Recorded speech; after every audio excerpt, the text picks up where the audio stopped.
Hello students, welcome to एडवरा।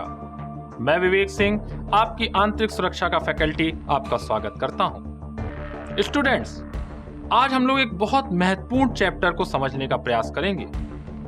इसके अंतर्गत हम सीमा प्रबंधन और सीमा क्षेत्र में जो सुरक्षा चुनौतियां हैं उसको इस अध्याय के अंतर्गत समझने का प्रयास करेंगे।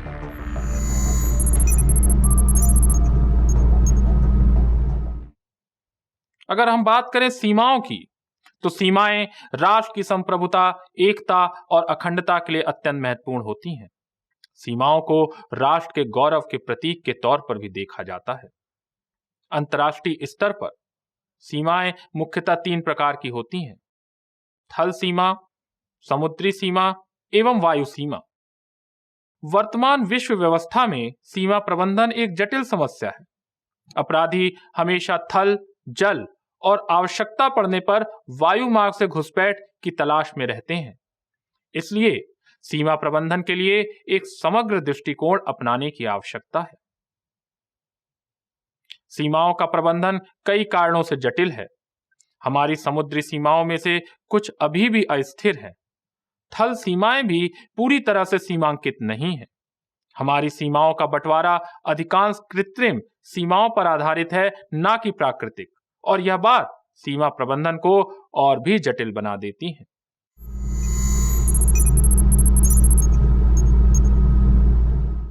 अगर हम बात करें भारतीय सीमाओं की, जो उनके पड़ोसी देशों के साथ हैं, तो भारत की अनुमानतः 15,000 किलोमीटर लंबी सीमाएं अपने पड़ोसी देशों के साथ लगती हैं, जिनमें से पाकिस्तान के साथ 3,323 किलोमीटर, चीन के साथ 3,488 किलोमीटर, नेपाल के साथ 1,751 किलोमीटर, भूटान के साथ 699 किलोमीटर, म्यांमार के साथ 1,643 किलोमीटर और बांग्लादेश के साथ 4,096 किलोमीटर लंबी सीमाएं हैं। भारत की अपने पड़ोसी देशों के साथ सीमाएं प्रत्येक के पृथक भौगोलिक परिवेश, अपने अनूठे विन्यास तथा समस्याओं वाली हैं। उदाहरण स्वरूप भारत और पाकिस्तान की सीमा की अगर हम बात करें, तो भारत और पाकिस्तान के सीमावर्ती इलाके चरम जलवायु परिस्थितियों में फैले हैं, जिनमें इनकी सीमाएं गर्म रन ऑफ कच्छ से लेकर राजस्थान के थार मरुस्थल से होती हुई जम्मू व कश्मीर में हिमालय की ठंडी वादियों से होकर गुजरती हैं। इसी तरह भारत के उत्तर में भारत चीन सीमा वर्ष भर बर्फ से ढकी ऊंची पर्वत श्रृंखलाओं के बीच में होकर गुजरती है। भारत और म्यांमार सीमा अपने असंख्य झाड़ झंखाड़ों सहित हरे भरे उष्णकटिबंधीय जंगलों से आच्छादित है। भारत बांग्लादेश सीमा पर नदियां निरंतर अपने तल बदलती रहती है। विविध भौगोलिक और जलवायु परिस्थितियां इन सीमावर्ती क्षेत्रों में सुरक्षा एवं प्रशासनिक सेवाओं को पहुंचाने में बहुत बड़ी बाधा उत्पन्न करती है।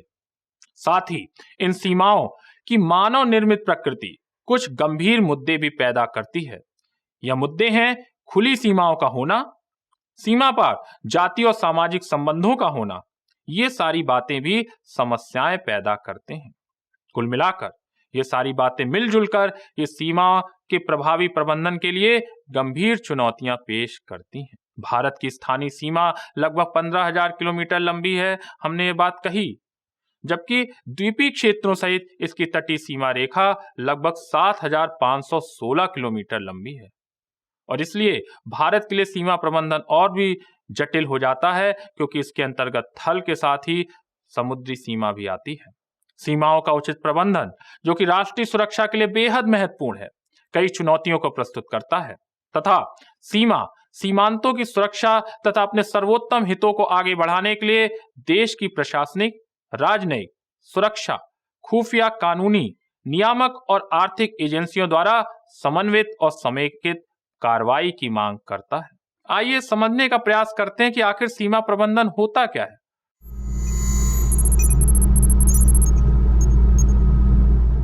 जहां सीमा सुरक्षा का दृष्टिकोण केवल सीमाओं की सुरक्षा से संबंधित है, वहीं सीमा प्रबंधन एक व्यापक शब्द है, एक व्यापक सिद्धांत है, जो न केवल सीमाओं की सुरक्षा बल्कि सीमाओं से संबद्ध देश के हितों की सुरक्षा को भी अपने अंदर सम्मिलित करता है, अपने अंदर समाहित करता है। देश के प्रति शत्रुतापूर्ण हितों के विरुद्ध देश की सीमाओं को सुरक्षित करना तथा वैध व्यापार और वाणिज्य की सुविधा प्रदान करने हेतु विरोधी हितों को प्रतिबंधित करने वाली सक्षम प्रणाली की स्थापना करना सीमा प्रबंधन के प्रमुख उद्देश्यों में से है। गृह मंत्रालय के अंतर्गत आने वाला सीमा प्रबंधन विभाग अंतर्राष्ट्रीय भूमि और तटीय सीमाओं के प्रबंधन, सीमा पुलिस व्यवस्था और निगरानी को मजबूत करना, सड़कें, बाड़ लगाना, सीमाओं की प्रकाश व्यवस्था जैसी अवसंरचनाओं के निर्माण और सीमावर्ती क्षेत्रों में विकास कार्यक्रम के प्रबंधन पर फोकस करता है। जो भी समस्याएं आती हैं उन सबका प्रबंधन ही सीमा प्रबंधन कहलाता है। इसलिए हमें अगर सीमा प्रबंधन को समझना है तो उससे पहले हमें सीमाओं पर आने वाली चुनौतियों को समझना होगा।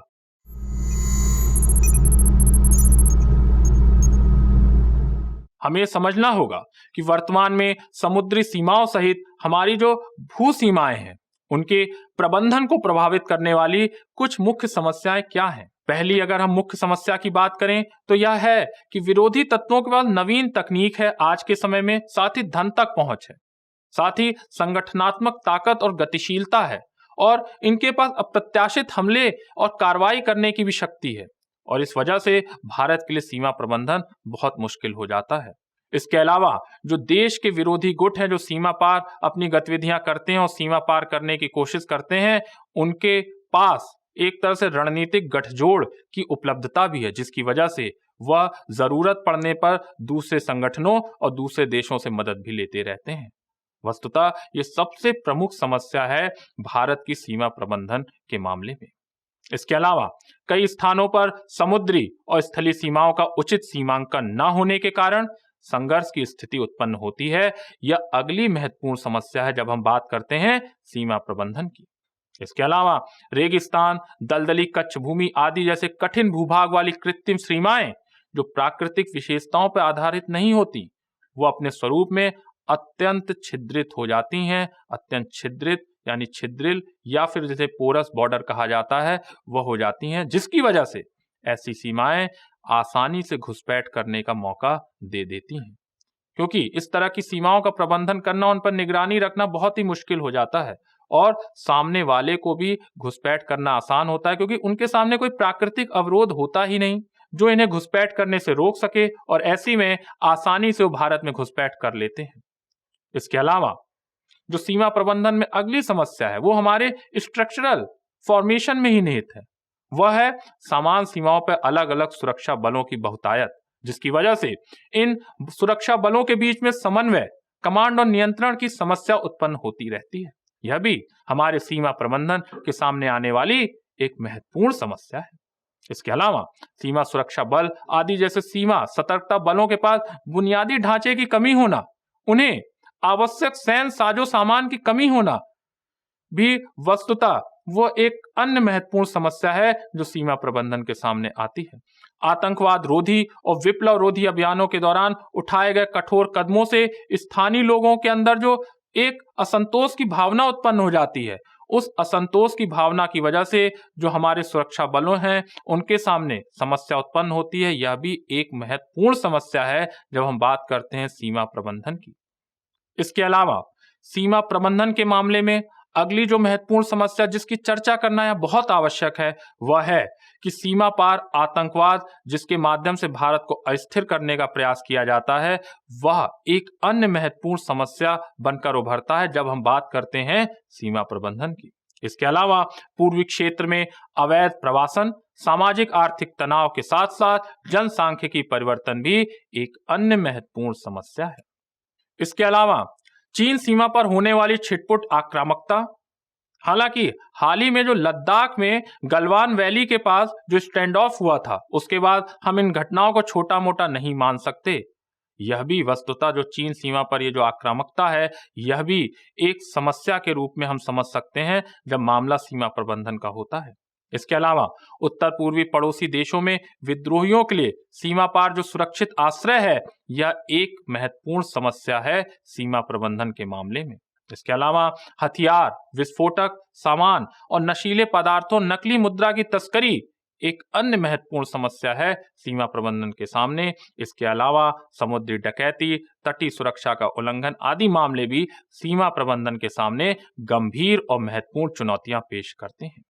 उपर्युक्त समस्याओं के आलोक में सीमाओं पर अत्यधिक सतर्कता बरतने और सीमा सुरक्षा बलों को मजबूत करने की आवश्यकता है। हालांकि इस बात का भी ध्यान रखा जाना चाहिए कि सीमाओं की सुरक्षा सीमा पार पारंपरिक अंतरक्रियाओं में बाधा न डाले और पारस्परिक, आर्थिक और सांस्कृतिक संबंधों के लिए भी यह लाभकारी बनी रहे।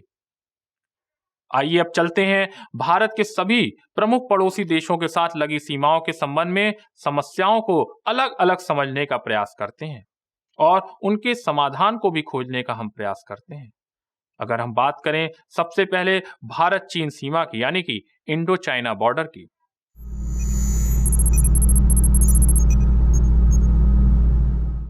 चीन के पास जम्मू और कश्मीर में भारतीय क्षेत्र का लगभग 38,000 वर्ग किलोमीटर क्षेत्र है।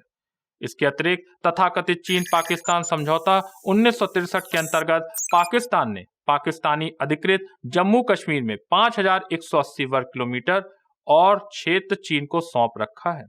चीन अरुणाचल प्रदेश में भारतीय क्षेत्र के लगभग 90,000 वर्ग किलोमीटर पर भी अपना दावा करता है।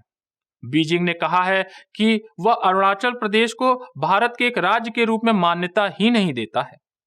भारत और चीन की अगर हम सीमा की बात करें तो यह लगभग 3,488 किलोमीटर लंबी है, जो जम्मू कश्मीर, हिमाचल प्रदेश, उत्तराखंड, सिक्किम और अरुणाचल प्रदेश राज्यों को स्पर्श करती है।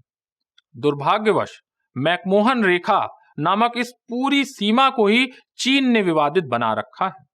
1950 में चीन द्वारा तिब्बत पर कब्जा किए जाने तक भारत और चीन ने कभी भी उभयनिष्ठ सीमा नहीं साझा की थी और तिब्बत एक बफर स्टेट की तरह काम करता था भारत और चीन के मध्य। इसके बाद से तत्कालीन भारत तिब्बत सीमा भारत चीन सीमा में परिवर्तित हो गई। 1954 से चीन ने जम्मू कश्मीर में अक्साई चिन्ह, उत्तराखंड के कुछ इलाकों और पूरे अरुणाचल प्रदेश में सीमा के साथ लगे क्षेत्र के बड़े इलाकों पर दावा करना शुरू कर दिया। भारत तिब्बत सीमा पुलिस बल भारत चीन सीमा की रक्षा करती है। इस तरह हमने भारत चीन सीमा की एक विस्तृत तस्वीर समझने की कोशिश की। अब हम उन प्रमुख चुनौतियों को देख लेते हैं जो चीन सीमा पर भारतीय सीमा रक्षकों को प्रबंधन के दौरान देखने को मिलती है।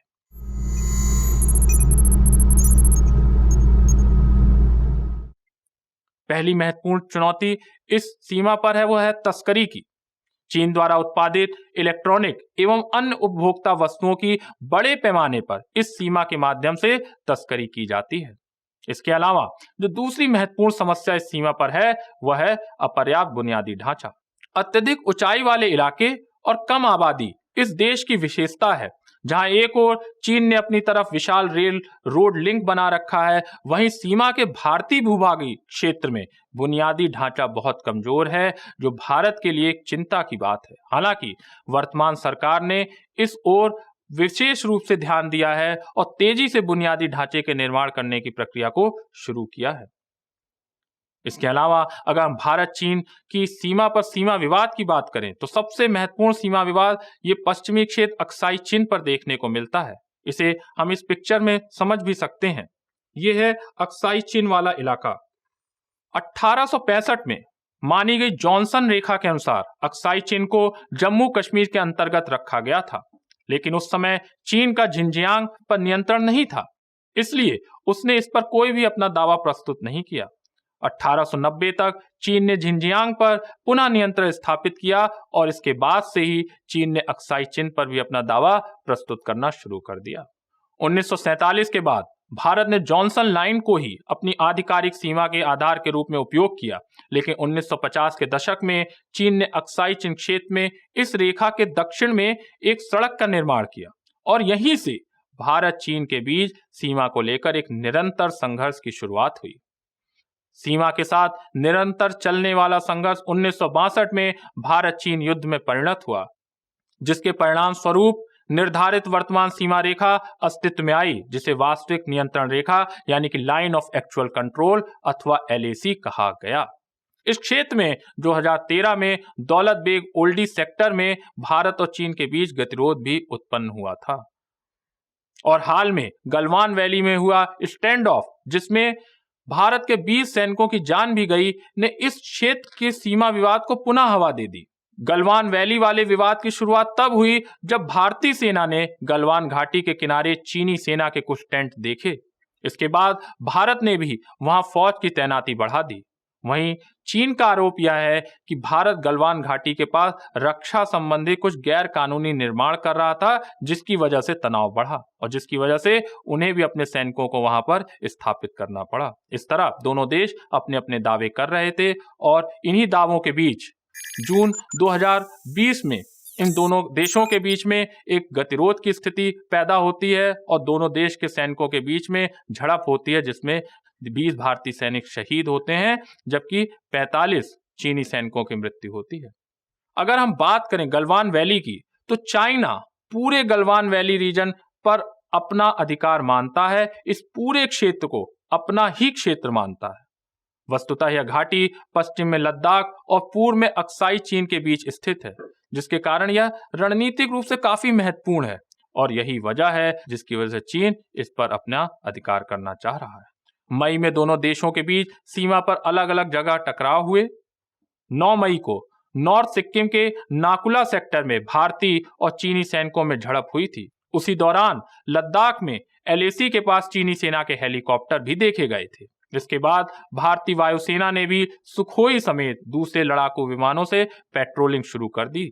इसके बाद यह तनाव तब अपने चरम पर पहुंच गया जब जून माह में चीन और भारत की सेनाओं के बीच हिंसक झड़पें हुई, जिसमें 20 भारतीय सैनिक शहीद हुए और 45 चीनी सैनिकों की जान गई। हालांकि चाइना ने अभी तक अपने केवल 4 सैनिकों के जान जाने की बात को स्वीकार किया है। हालांकि अब वर्तमान में दोनों सेनाएं इस क्षेत्र में पीछे हट चुकी हैं और दोनों देश की सरकार इस मामले का समाधान वार्ता से निकालने का प्रयास कर रहे हैं। लेकिन इस पूरे विवाद से भारत की उत्तर पूर्वी सीमा के पास समस्या कितनी गंभीर है, उसकी तरफ एक बार पुनः हमें संकेत मिलता है। अब चलते हैं इस सीमा के पूर्वी क्षेत्र की तरफ, यानी कि अरुणाचल प्रदेश वाली सीमा की तरफ।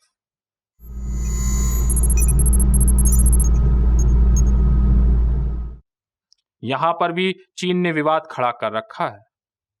अगर हम बात करें इस विवाद की, तो शिमला समझौते में जो 1913-14 के दौरान हुआ था, तिब्बत और ब्रिटिश भारत के बीच की सीमा ब्रिटिश भारत, चीन और तिब्बत के बीच समझौते द्वारा परिभाषित की गई थी।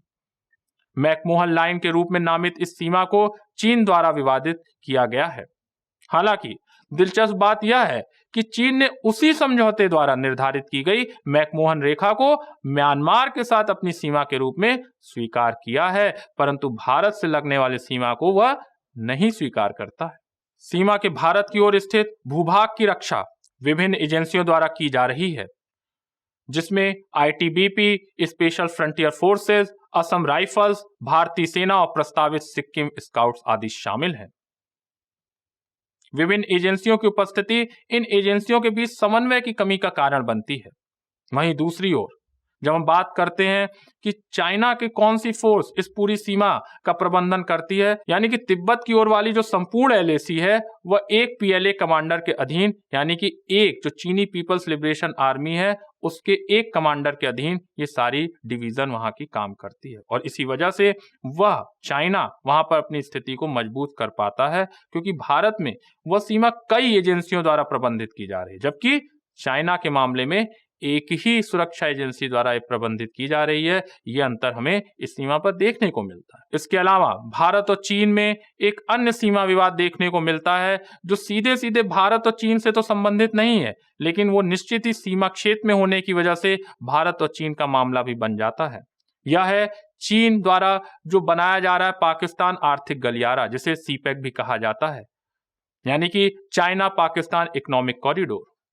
ये देखिए इस मैप में हम समझते हैं ये जो यहां से यहां तक का पूरा इलाका है और ये जो पूरा रास्ता है, यही ये कॉरिडोर है जिसकी हम चर्चा कर रहे हैं। चाइना का CPEC अवैध रूप से पाकिस्तान द्वारा कब्जा किए गए जम्मू कश्मीर के हिस्से से गुजरता है। ये हमने इस देखिए मैप में देखा भी कि ये जो हिस्सा है ये जम्मू कश्मीर के उस हिस्से से गुजर रहा है जिसे पाकिस्तान ने ऑक्यूपाइड कर रखा है। और इसलिए माना जाता है कि संघर्ष की स्थिति में चीन अपने सैनिकों को युद्ध के लिए एकत्रित करने हेतु सीपैक का उपयोग कर सकता है। और अभी जब गलवान वैली का स्टैंड ऑफ था तो ये भी एक खबर उड़ी भी थी कि चीन के बहुत से सैनिक पाकिस्तान में इकट्ठा हो रहे हैं। तो माना यह जाता है जब सीपैक बन जाएगा तो इस तरह से चीनी सैनिकों का पाकिस्तान वाले हिस्से में पहुंचना भी बहुत आसान हो जाएगा। तो सीपैक को लेकर भारत को एक यह आशंका है। अगर हम सीपैक के महत्व की चर्चा को और आगे बढ़ाएं तो हम ये भी देखते हैं कि सीपैक संघर्ष के मामले में भारत द्वारा मलक्का जो जलडमरू मध्य यानी कि स्टेट ऑफ मलक्का की जो नाकेबंदी की जा सकती है भारत द्वारा युद्ध की स्थिति में, उसके जवाब में चीन का ये प्रत्युत्तर है और यह चीन को इस मामले में सहूलियत देता है। क्योंकि ये माना जाता है जो मलक्का स्टेट है, ये देखिए इसकी स्थिति यहां बनती है और इसलिए माना जाता है कि हिंद महासागर से आने वाला जो सारा परिवहन जो चाइना की ओर जाता है उसे भारत इस जगह को ब्लॉक करके इसे रोक सकता है और ये चीन के लिए बहुत बड़ी आशंका का कारण है। और इसीलिए चीन ने सीपैक के माध्यम से एक अल्टरनेट रूट की व्यवस्था कर रखी है। और इस तरह चीन का ऐसा मानना है कि किसी युद्ध की स्थिति में भारत स्टेट ऑफ मलक्का को अवरुद्ध कर सकता है, जिससे चीन तक आने वाला पेट्रोलियम तेल और अन्य आपूर्ति रुक जाएगी। और इस तरह इस समस्या का जवाब देने के लिए ही सीपैक का निर्माण किया जा रहा है। आइए अब हम चलते हैं, यूपीएससी ने जो सीमा प्रबंधन से संबंधित जो प्रीवियस ईयर्स में जो क्वेश्चंस पूछे हैं उन्हें थोड़ा देख लेते हैं।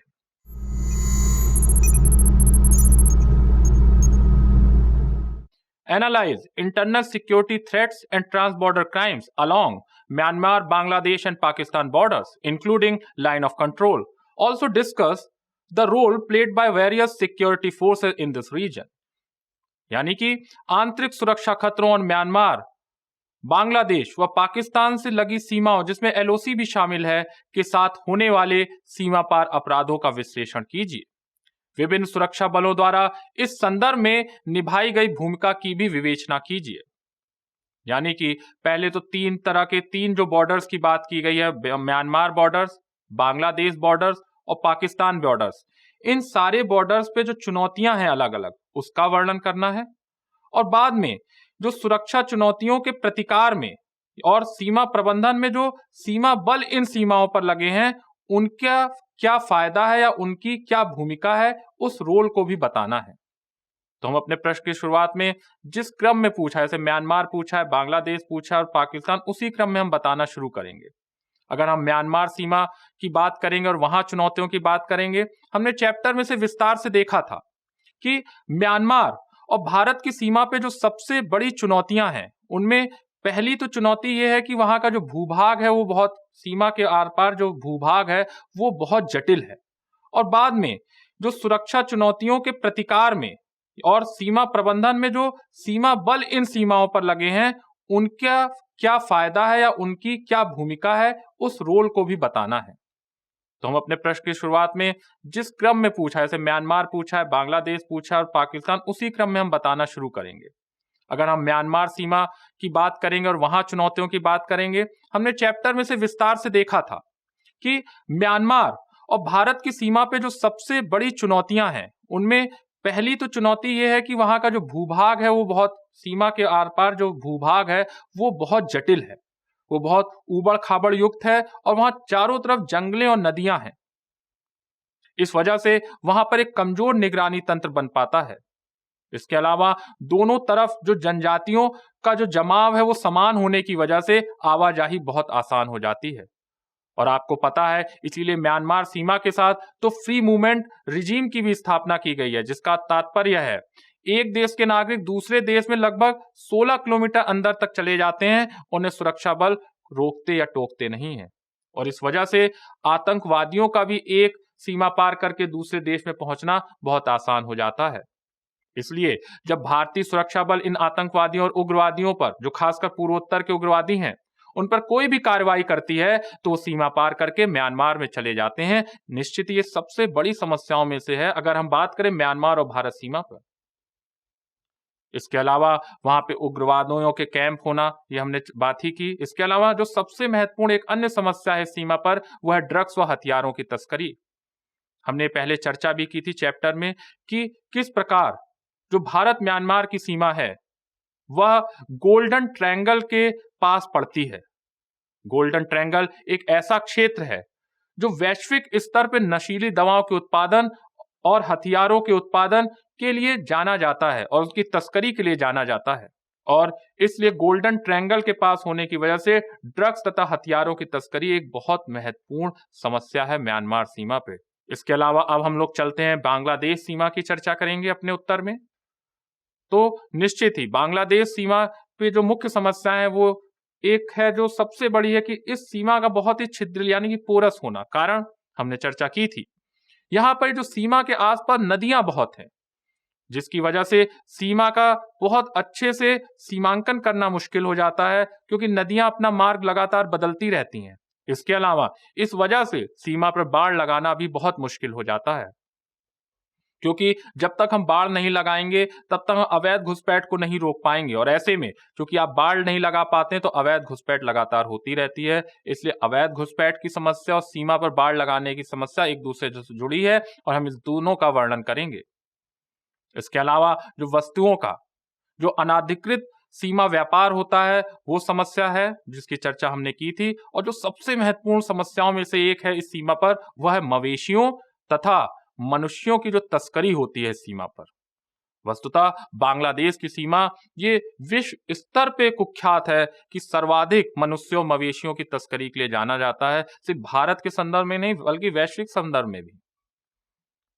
इसके अलावा जो उग्रवादियों की समस्या, जो पूर्वोत्तर के उग्रवादी अपराध करके जिस प्रकार वो म्यांमार की सीमा पार करके म्यांमार चले जाते हैं, उसी प्रकार सीमावर्ती देश होने की वजह से वो बांग्लादेश की सीमा पार करके बांग्लादेश में भी घुस जाते हैं। और इस वजह से इन उग्रवादियों पर सुरक्षा बलों द्वारा किया गया कोई भी ऑपरेशन निष्प्रभावी हो जाता है, क्योंकि वो भारत की सीमा पार करके अन्य देश में चले जाते हैं। यानी कि इस समस्या को भी आप रेखांकित करेंगे और इस तरह आप आगे बढ़ेंगे। पाकिस्तान की सीमा यानी कि एलओसी का वर्णन करेंगे और वहां पे चुनौतियों को समझेंगे।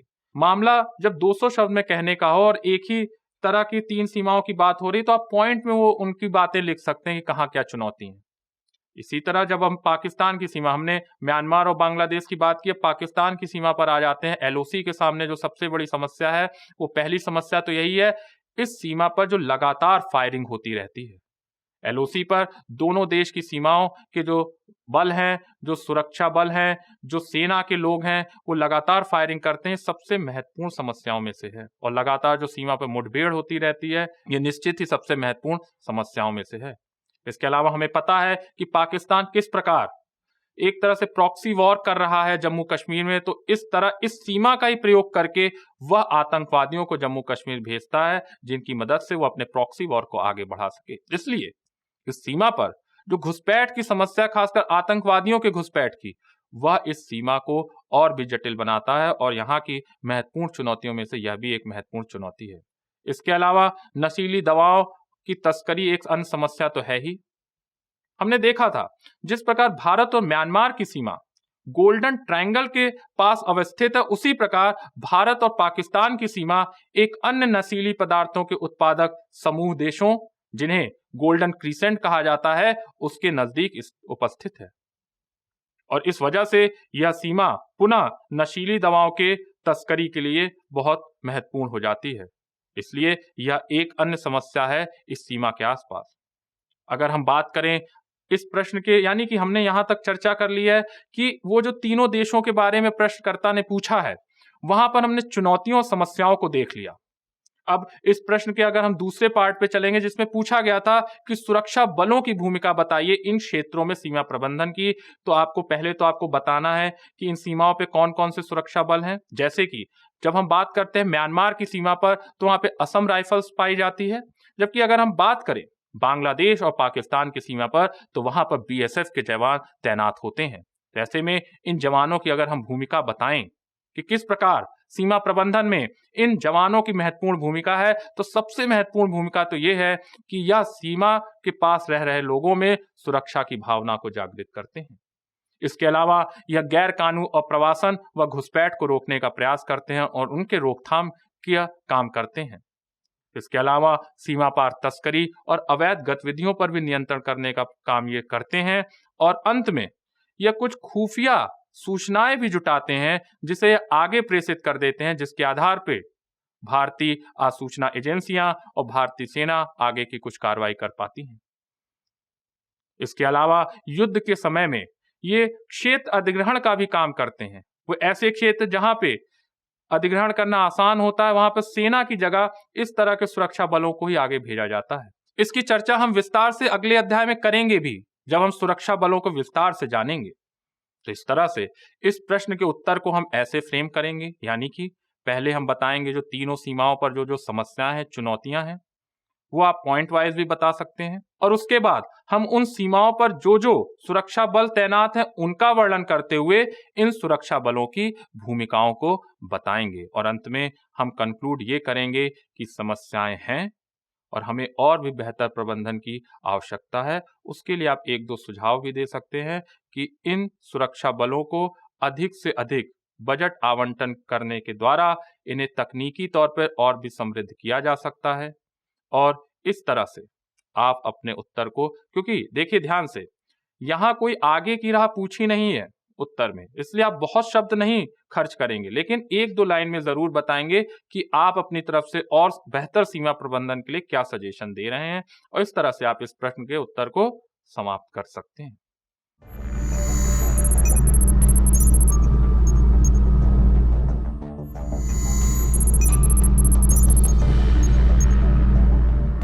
उम्मीद करता हूं कि इस विषय के संबंध में आपकी समझ बेहतर हुई होगी और आपकी समझ में स्पष्टता आई होगी। इसी के साथ मैं विवेक सिंह, आपकी आंतरिक सुरक्षा का फैकल्टी, आपसे विदा लेता हूं।